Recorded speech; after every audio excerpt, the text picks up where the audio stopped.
Salve, amada igreja, com a paz de Cristo, amém? Convido vocês para abrirem as suas Bíblias em Lucas, no capítulo 2. Lucas, capítulo 2, começando pelo versículo 1. Lucas, capítulo 2. Agradeço o Ministério do Louvor.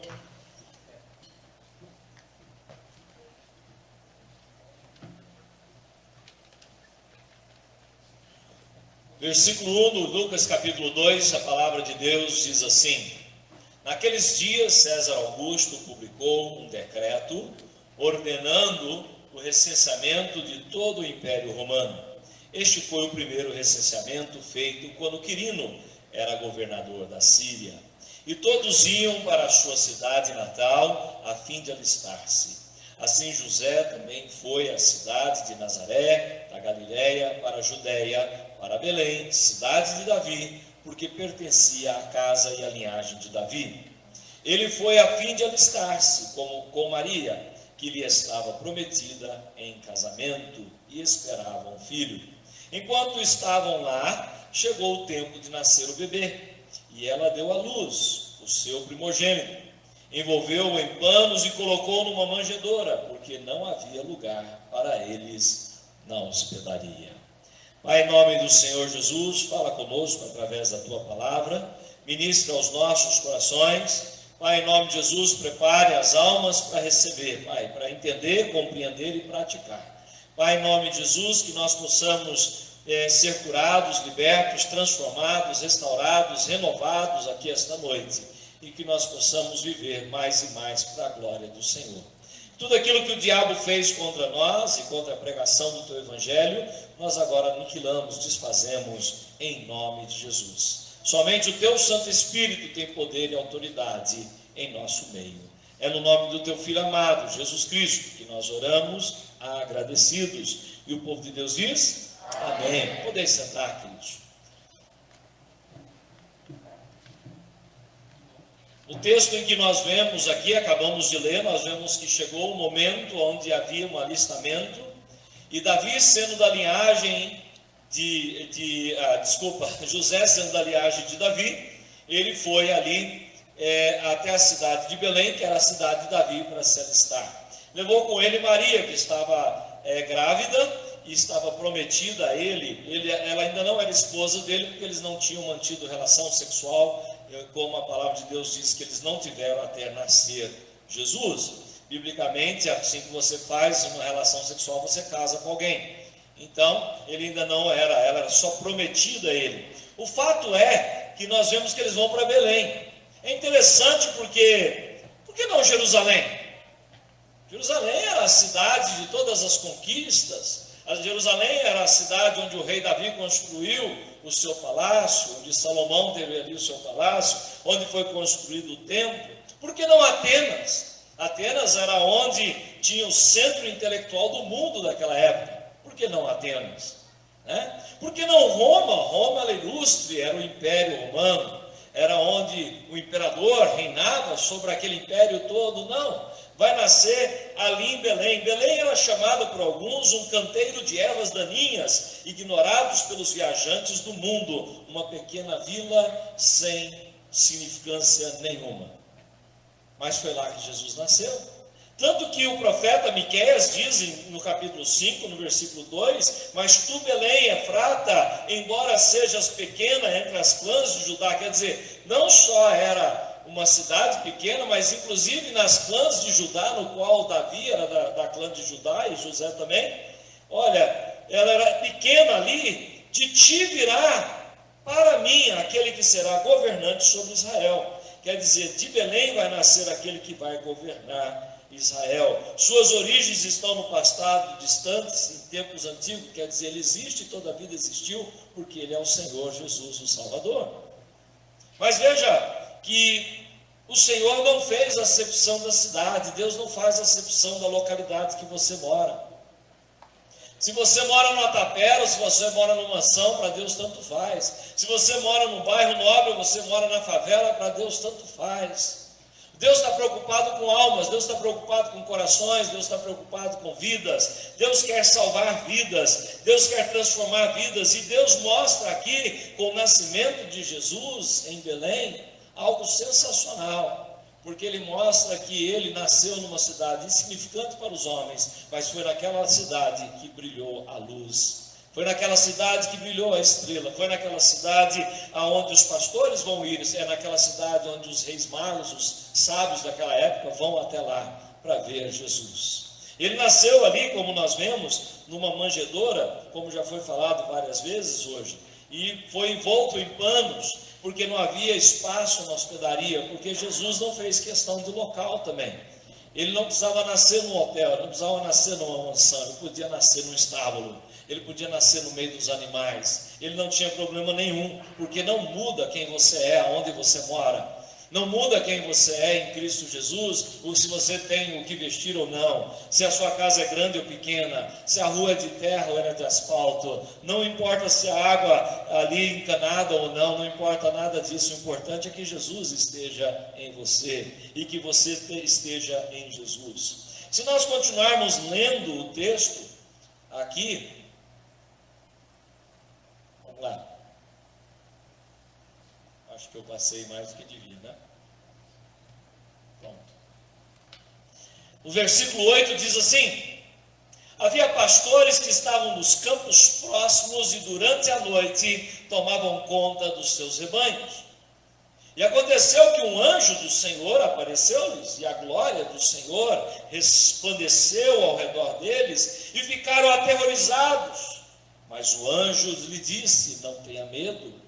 Estou lhe trazendo boas novas de grande alegria, que são para todo o povo. Hoje na cidade de Davi lhes nasceu o Salvador, que é Cristo, que é o Messias, que é o ungido, o Senhor. Este lhes servirá de sinal: encontrarão um bebê envolto em panos e deitado numa manjedoura. De repente uma grande multidão do exército celestial apareceu com o anjo, louvando a Deus e dizendo: glória a Deus nas alturas e paz na terra aos homens aos quais ele concede o seu favor. Quando os anjos os deixaram e foram para os céus, os pastores disseram uns aos outros: vamos a Belém e vejamos isso que aconteceu e que o Senhor nos deu a conhecer. Então carregaram para lá e encontraram Maria e José e o bebê deitado numa manjedoura. Depois de o verem, contaram a todos os que lhes fora dito a respeito daquele menino. E todos os ouviram o que os pastores diziam e ficaram admirados. Maria, porém, guardava todas essas coisas e sobre elas refletia em seu coração.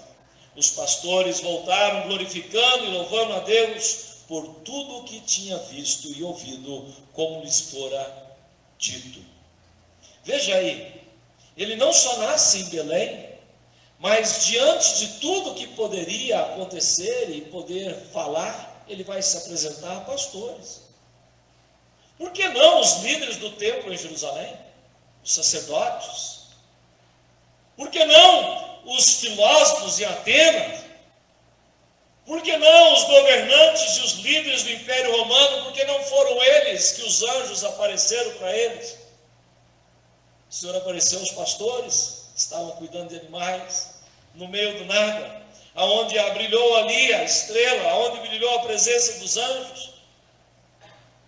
Por quê? Mais uma vez, porque Deus não faz acepção de pessoas. Deus, ele veio para todos. E ele mostrou que ele nasceu num lugar humilde, e ele foi revelado aos humildes, para que todo mundo soubesse que a salvação é para todos. A salvação não é só para os líderes religiosos, não é só para os filósofos, não é só para os imperadores e governantes, a salvação é para todos. Por isso apareceu ali aos pastores. Se você prestar atenção nas declarações dos anjos, você vai notar aqui, que diz aqui na declaração, que os anjos não tenham medo, eu lhe estou lhe trazendo boas novas, de grande alegria, que são para todo o povo, que é para todo mundo. Hoje na cidade de Davi, lhes nasceu o Salvador, que é o Cristo ungido, o Messias. Ele nasceu. Eu costumo dizer que o nascimento de Jesus para mim é tão importante quanto a morte de Jesus, porque ele nunca poderia morrer se ele não tivesse nascido. E ele tinha que nascer como ser humano. Ele tinha que viver como ser humano para ele poder morrer por nós. Mas veja que já na profecia diz que ele é o Senhor e ele veio, você vai ver ali como sinal onde está. E aí diz o versículo 14: glória a Deus nas alturas e paz na terra aos homens, ao qual ele concede o seu favor. E se for o seu favor, é a sua graça. Aqueles que ele concede a salvação, esses que têm salvação têm paz. Quem não tem a salvação não tem paz. Veja que a declaração não veio ali para os líderes religiosos em Jerusalém. As declarações não foi um filósofo de Atenas, nem um imperador de Roma. Ele veio para ser o Salvador que perdoa os nossos pecados. E é para isso que Jesus nasceu. Ele não veio para ser um líder religioso, ele não veio para ser um filósofo, ele não veio para ser um governante. Ele veio para ser o meu e o seu Salvador. Ele saiu dos céus para a terra, das maravilhas do céu, a maldade da terra. Ele saiu da dignidade e a degradação que há na terra. Ele saiu das ruas de ouro nos céus para as ruas de terra. Ele saiu do seu trono todo-poderoso para uma cruz, para morrer pelo meu e o seu pecado. Ele veio porque nós precisávamos ser salvos. Nós precisávamos de um Salvador, por isso que ele nasceu. E ele nasceu humildemente, mas eu acho interessante, se você prestou atenção no que eu li, é o posicionamento dos pastores. Os pastores foram imediatamente, eles não deixaram para o próximo dia. Eu acho que aqui tem uma lição muito grande para eu e você aqui, porque nós muitas vezes deixamos as coisas de Deus para o próximo dia. A palavra de Deus vou ler amanhã. O culto, está chovendo, não vou. O culto domingo que vem tem. Não, eu estou com dor de barriga, eu não vou. A gente deixa as coisas de Deus tudo para depois. Mas os pastores não. Os pastores ouviram o que foi dito, eles não foram falar nem para a mulher deles. Não foi perguntar se a mulher deixa aí, não. Eles foram direto lá ver Jesus. Eles haviam recebido uma revelação da parte de Deus. Eles haviam tido um encontro com Deus através dos anjos. Eles tomaram um posicionamento imediato. Nós estamos precisando de mais pessoas no século 21 tomando um posicionamento imediato com Deus. Não deixando para amanhã. Não esperando para ouvir a opinião dos outros. Não correndo atrás de um e de outro para ver o que acham. Mas fazendo aquilo que o Senhor fala. Até aqueles homens sábios que viram a estrela à distância, eles vieram e foram e procuraram até chegar em Jesus. Fizeram o que era necessário, porque eles precisavam ver o verbo encarnado. Ter Jesus como Senhor e Salvador, e servi-lo e segui-lo, deve ser a minha, a sua prioridade todo dia. Nós precisamos tomar um posicionamento quanto a isso, em mim e na sua vida. Porque Ele nasceu. E Ele veio para que nós pudéssemos ter a salvação. Veja que essa promessa, ela vem desde lá de Gênesis, no capítulo 3, no versículo 15. Quando Adão e Eva pecaram e foram expulsos do paraíso, o Senhor aqui, Deus o Pai, Ele traz a primeira apresentação do Evangelho, dizendo: porém inimizade entre você, que era a serpente, Satanás, e a mulher, e entre a sua descendência, o descendente dela. Este lhe ferirá a cabeça e você lhe ferirá o calcanhar. Aqui estava falando exatamente da vinda de Jesus, que Jesus nasceria de uma mulher, ele cresceria, e ele sim seria atacado por Satanás, sendo ferido no calcanhar, pregado numa cruz. Mas a verdade é que ele ressuscitou, e quando ele ressuscitou, ele cacetou a cabeça de Satanás. A serpente foi totalmente eliminada, todo o poder que o pecado tinha sobre a minha e a sua vida foi eliminado. Todo o poder da morte, que a morte tinha sobre eu e você, foi totalmente eliminado. Foi eliminado ali na cruz do Calvário. O próprio apóstolo Paulo diz que isso foi cumprido em Gálatas, capítulo 4, versículo 4 e 5, onde o apóstolo Paulo diz assim: mas quando chegou a plenitude do tempo, quando chegou a hora certa, porque as coisas de Deus têm a hora certa. Você queria para ontem, Deus está dizendo que é para amanhã. Você queria que nunca acontecesse, Deus fala que tem que acontecer. Porque a vontade de Deus é a vontade de Deus, e quando chegou a plenitude de Deus, Deus enviou o seu Filho, nascido de mulher, nascido debaixo da lei, a fim de redimir os que estavam sob a lei, para salvar aqueles que não tinham salvação, para que recebessem a adoção de filhos.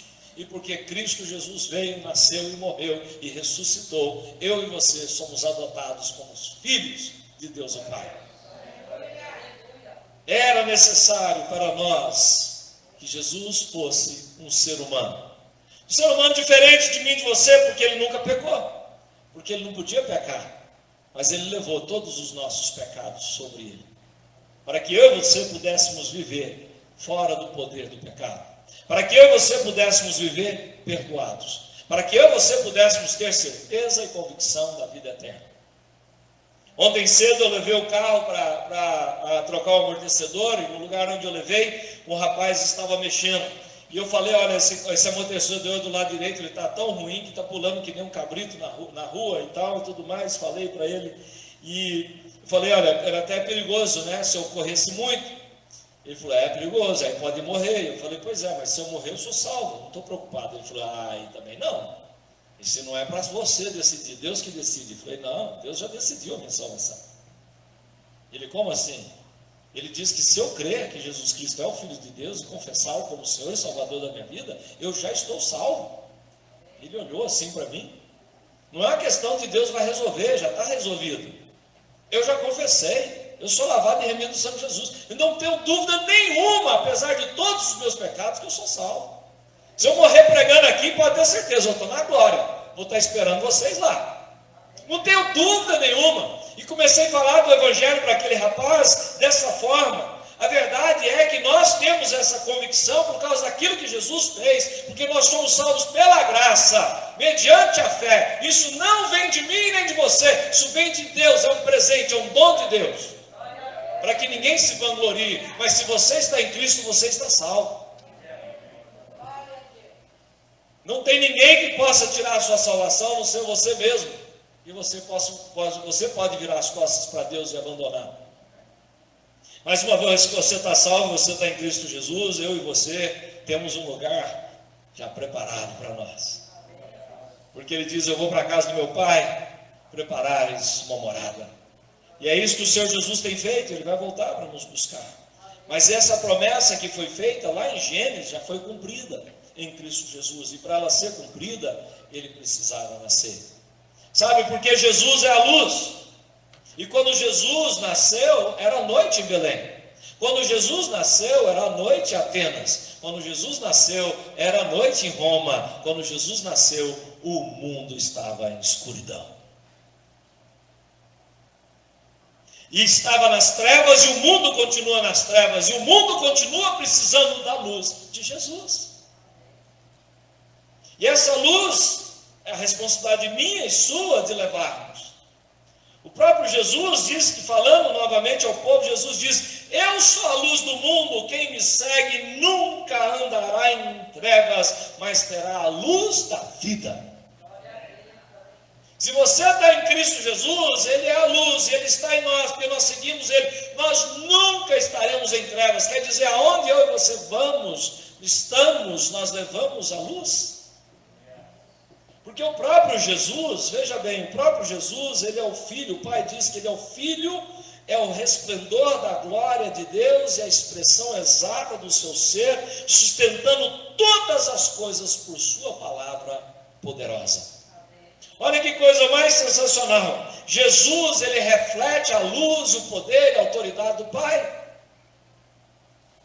Ele é a expressão exata de todo o ser do Pai, e Ele sustenta todas as coisas com a sua palavra poderosa. Lembra que eu falei lá para o rapaz que estava trocando o amortecedor do carro, que eu tinha convicção da minha salvação, não por causa de mim, mas porque Jesus falou. Outro dia um irmão perguntou, pastor, eu tenho pecado tanto, eu já fiz isso, fez aquilo, ele foi me falando umas coisas assim, horríveis, terríveis, que ele tem feito na vida dele. E ele falou, eu me arrependi, eu pedi perdão, mas como é que eu tenho certeza que ele me perdoou? A certeza é fácil, eu falei para ele. Como assim é fácil? Ele diz que perdoa quando a gente confessa os nossos pecados. Você arrependeu, confessou, está perdoado, acabou. Acabou. Já era. O diabo não pode mais apontar aquilo sobre eu e você. Pode ser que soframos consequências, mas a verdade é que tudo está firmado na palavra poderosa do Senhor Jesus. Então é dispensável que o ser humano permita que a luz de Jesus brilhe em seus corações. É necessário isso, para mim e para você.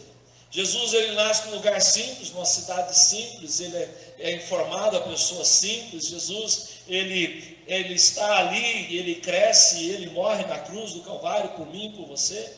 De forma que a única pessoa que pode trazer a satisfação para o coração do cristão e do ser humano é o próprio Jesus. Você pode ter a satisfação momentânea num prato de comida, numa churrascaria. Você pode ter uma satisfação momentânea num parque de diversão. Pode ter uma satisfação momentânea num ato sexual. Você pode ter uma satisfação momentânea na pornografia. Você pode ter uma satisfação momentânea nas drogas. Você pode ter uma satisfação momentânea na bebida, no álcool. Mas não tem nada que preencha o coração do homem, a mente do homem, a não ser Jesus Cristo, para trazer uma satisfação eterna. Os demais são todos passageiros. Só existe Jesus que pode fazer isso. E a pessoa de Jesus, o Filho do Deus Todo-Poderoso, o Filho do Homem, aquele que tem todo o poder e toda a autoridade para salvar, só Ele pode nos satisfazer totalmente. Aí você fala assim para mim, pastor, mas por que, Jeff? Porque tem tanto crente miserável, tem tanto crente que anda de cabeça baixa, porque tem tanto crente que vive murmurando, porque tem tanto crente que parou de ir na igreja, porque tem tanto crente que não é mais alegre, porque eles pararam de olhar para Jesus e passou a olhar para o homem e para as mazelas deste mundo. Porque enquanto nós estivermos olhando para o nosso Salvador, o autor e consumador da nossa salvação, a nossa alegria nunca sai de nós. Nós temos muitos motivos para ficar tristes, muitos motivos inclusive para chorar. E a Bíblia diz que nós podemos chorar a noite toda, porque a alegria vem pela manhã, não tem importância. A Bíblia manda a gente chorar com os que choram, não tem importância. Você pode chorar os momentos difíceis da sua vida, mas a sua alegria da sua salvação, isso ninguém pode tirar. Essa tem que ficar firme em mim e em você. Veja que quando José e Maria, fazendo o que mandava a lei, vai até o templo, nos versículos 25 a 32, não vou ler o texto todo, só vou ler esses versículos agora para vocês. Havia em Jerusalém um homem chamado Simeão, que era justo e piedoso, e que esperava a consolação de Israel, e o Espírito estava sobre ele. Foi-lhe revelado pelo Espírito Santo que ele não morreria antes de ver o Cristo do Senhor. Movido pelo Espírito, ele foi ao templo naquele dia, quando os pais trouxeram o menino Jesus para lhe fazerem o que requeria o costume da lei. Simeão o tomou nos braços e louvou a Deus, dizendo: olha o que Simeão fez quando pegou Jesus, o bebê, no seu colo. Ó soberano, como prometestes, agora pode despedir em paz o teu servo. Eu acho isso aqui sensacional. Porque ele sabia que estava com Cristo, ele uma vez tendo visto Cristo, ele podia morrer. E a verdade é que uma vez que eu sou lavado e remido no sangue de Jesus, o dia que o Senhor quiser me recolher, eu estou em paz com isso. Porque eu vou para o céu, eu tenho vida eterna. Morro aqui, lá na esquina, morro daqui 100 anos, tanto faz. O dia que eu morrer, estou em paz com a morte, porque o poder da morte foi vencido em Cristo Jesus. Simeão só teve que segurar a salvação no colo dele. E ele falou: eu posso ir em paz, porque eu já vi a tua salvação. O pastor está gritando e acordou o bebê, está vendo? Desculpa, Breno. Perdão. Dá uma mão aí, papai. Olha aqui. Pois os meus olhos já viram a tua salvação. Aleluia. Aleluia. Que preparaste a vista de todos os povos, preparou para todos os povos, todas as etnias, todas as pessoas, independente de se é preto, se é branco, se é amarelo, independente se é pobre, se é rico, se é gordo, se é magro, se é alto, se é baixo, independente de nada, educado ou não, passado pela escola, letrado, não importa. A luz para a revelação aos gentios que vem a salvação, agora não é mais só do povo judeu, mas é de todos. Para a glória de Israel, o teu povo. Ele bastou pegar Jesus no colo. Basta nós olharmos para Jesus. Essa deveria ser a satisfação do meu e seu coração, pelos olhos da fé. Pelos olhos da fé, quando nós olhamos para Jesus, o nosso Salvador. Que nós possamos dizer: eu tenho o suficiente, eu tenho tudo o que eu preciso, eu sou perdoado e eu tenho a vida eterna. As coisas deste mundo passam, meus irmãos. A situação financeira passa, os problemas no amor passam, os problemas dentro de casa passam, as doenças elas vão e vêm, né? A idade traz mais umas. A verdade é que essa vida passa, mas se você está bem com o Salvador deste mundo, você tem a vida eterna. Você vai chegar nos céus. E tudo isso, enquanto o Ministério do Louvor já vem à frente. Falei que eu ia pregar 30 minutos e estou mantendo minha palavra. Vê se foi certinho. Tudo que nós falamos aqui tem um projeto de Deus. Aonde nasceu, com quem falou, o que Jesus fez, a promessa, a satisfação, tem um projeto. E o projeto, o grande projeto do nascimento de Jesus é a salvação da humanidade. Jesus nasceu para que você pudesse ser salvo. Como em Belém nós vemos Deus em todas as suas gloriosas perfeições, manifestada na pessoa de Jesus, nós devemos enganjar nossas almas em adorá-lo, em amá-lo e louvá-lo. Esse é o verdadeiro Natal, o verdadeiro sentido do Natal, do nascimento do Salvador, Jesus Cristo, que veio para me salvar, para salvar você, para salvar toda a humanidade. Jesus veio para salvar, para nos perdoar dos pecados, para nos dar certeza da vida eterna. Não tem coisa melhor. Só que tem uma coisa aí: a escolha é minha, a escolha é sua. A escolha é nossa. A parte de Deus Ele já fez, está toda feita. Ele mandou Jesus, Ele nasceu, Ele cresceu, Ele derramou o seu sangue pelos nossos pecados, Ele ressuscitou o terceiro dia, Ele subiu na glória, Ele vai voltar. Ele coloca o Espírito dele para habitar em nós, para a gente conseguir sobreviver nesse mundo caído que jaz no maligno. Tudo que Jesus e tudo que Deus o Pai tinha que fazer, Ele já fez. A questão toda se cai sobre eu e você, se nós estamos prontos a tomar o nosso posicionamento. Se eu estou pronto como cristão a parar de olhar para as coisas deste mundo e manter meus olhos no Salvador. Porque quando você começa a olhar para os problemas familiares, os problemas econômicos, os problemas de saúde, os problemas de relacionamento, os problemas que surgem, as dificuldades, e você para de olhar para Jesus, essa vida torna-se muito miserável. E você que está conosco nessa noite, que ainda não é cristão, você tem procurado a paz para todo lado. Eu tenho uma notícia para você: você nunca vai encontrar, porque paz só é encontrada em Cristo Jesus. A verdadeira paz, a verdadeira satisfação. Você pode ter momentos, mas não é duradouro. A salvação em Cristo Jesus é para sempre, para aqueles que mantêm os seus olhos fitos no Salvador, que é Jesus.